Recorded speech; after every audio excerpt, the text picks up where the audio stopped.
Hi everyone, it's Marie and I'm here today to talk to you all about curriculum. How exciting, am I right?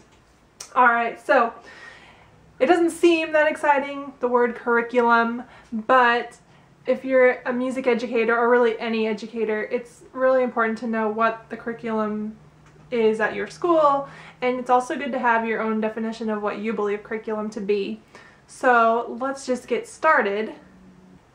There are a lot of different views on what curriculum is. There are a lot of different definitions. Some people define it as anything that you could learn at school or anything the child experiences while they are at school during the day. That's extremely broad. But others say that it's literally all that you teach in the school. Just what you teach is the curriculum. So that's quite a drastic difference from anything the child experiences at school to only what the teacher teaches them. So, like I said, there are a lot of definitions. The one I agree with is this one. Let me read it to you. Curriculum should be personalized. Learning happens in the minds and souls of individuals, not in the databases of multiple choice tests. I doubt there are many children who leap out of bed in the morning wondering what they can do to raise the reading score for their state. Learning is a personal process. The current processes of education do not account for the individual learning styles and talents. In that way, they offend the principles of distinctiveness. That's Robinson, 2009. So the reason I agree with this definition is because I believe learning is a really individual process. Most of the time, you're not going to have all of your students at the exact same level at the exact same time.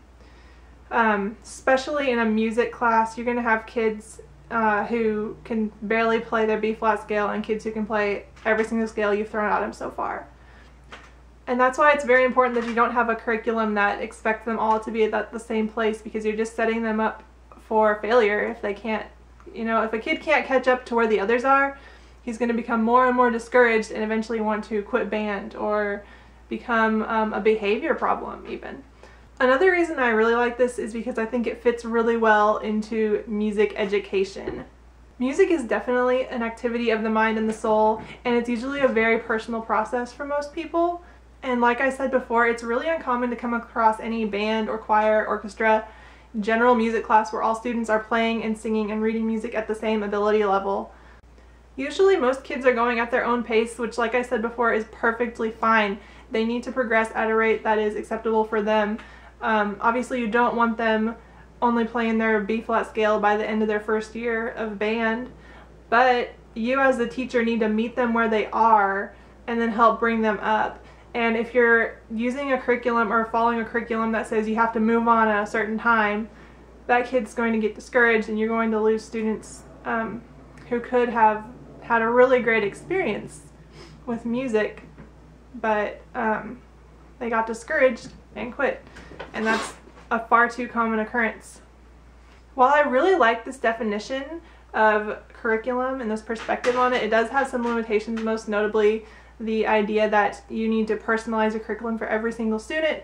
While that would be ideal and that would be wonderful if, for example, you're teaching a class of 150 band students, even with multiple teachers, it would be difficult to find a curriculum where you could change for every single student and have it set up very personalized.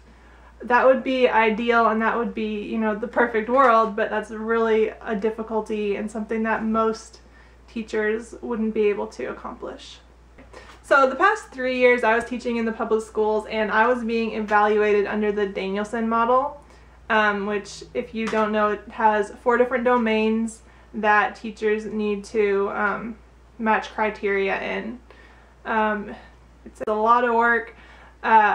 Personally, I didn't love it, but I feel like it was a decent evaluation tool. It was just, I don't know. What kind of evaluation tool? Anyway, the point is, I feel like that this perspective of curriculum lines up pretty well with that model of teacher evaluation. In the Danielson model, teachers are expected to know where their students are at academically and modify their lessons based on that. So that really lines up with the curriculum of, you have to teach your students individually. You don't want to have a cookie cutter curriculum for all of them to try and fit into. And At my school, we were expected to do learning style inventories at the beginning of the year so that we could have an idea of what our students' learning styles were. And I think that really falls into that curriculum as well. And it also fell into the Danielson model of teacher evaluation. This really allowed us to teach our students more effectively and create a curriculum and lesson plans and things that really worked for them. So I hope you enjoyed this video on curriculum, and I will see you next time. Bye!